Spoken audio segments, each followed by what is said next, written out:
Hi, this is Rory Faciane, drummer for Cea Serin. I want to talk about my process for recording drum tracks for the new Cea Serin release. Jay sent me all the session files, and they had programmed drums, bass, some rhythm guitar, and I think some keyboards. No vocals, no lead guitar, nothing like that. And as I'm listening to the tunes, I'm thinking to myself that Jay did such a great job programming the drums, he could probably put this out with programmed drums and it would be great. So I decided that since he spent that much time programming, I would sit and listen to the tunes and learn the drum parts exactly how he had programmed them.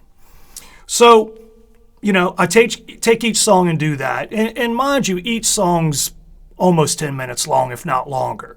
So it would take me probably a week, 2 weeks, just to learn one song, working on it every day. And then not just that, but trying to remember the sections.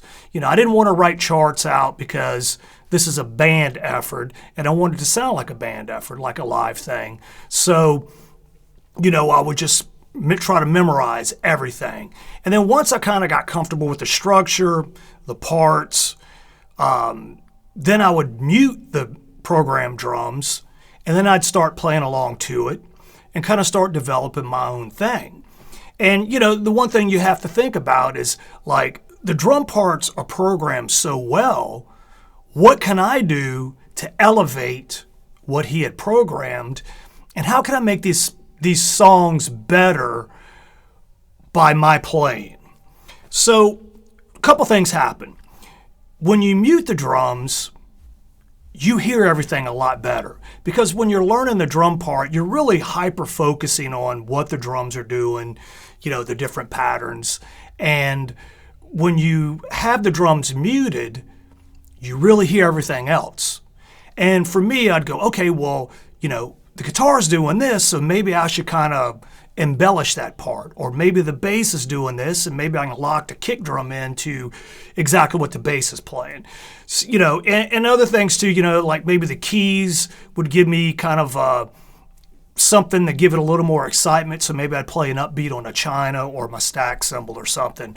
So, just by doing that and going over and over the tunes, until I felt really comfortable with my part, then I would start the process of actually recording the drums.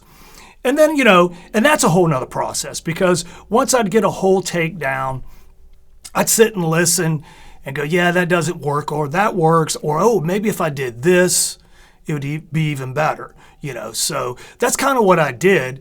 And I mean, honestly, it probably took me a month per song. Sometimes maybe a little less, but yeah, I mean, it took me that long because I tried to spend as much time, making what I play not only the best at what I can play, but elevate everything else, make everything else kind of come together. Sometimes that calls for just playing groove. Sometimes that calls for playing fills. The song will kind of dictate what it needs if you just open your ears and listen.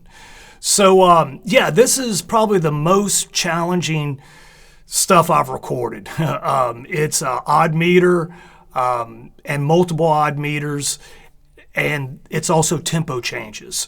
And some of the stuff, the tunes have like a tempo map where it'll gradually speed up, and you got to stay to that and lock in all those sections, with the tempo change. So yeah, I did everything here at my studio, and I hope you like what I did. I feel that I did the best that I could do, and I'm very happy with it. So give it a listen.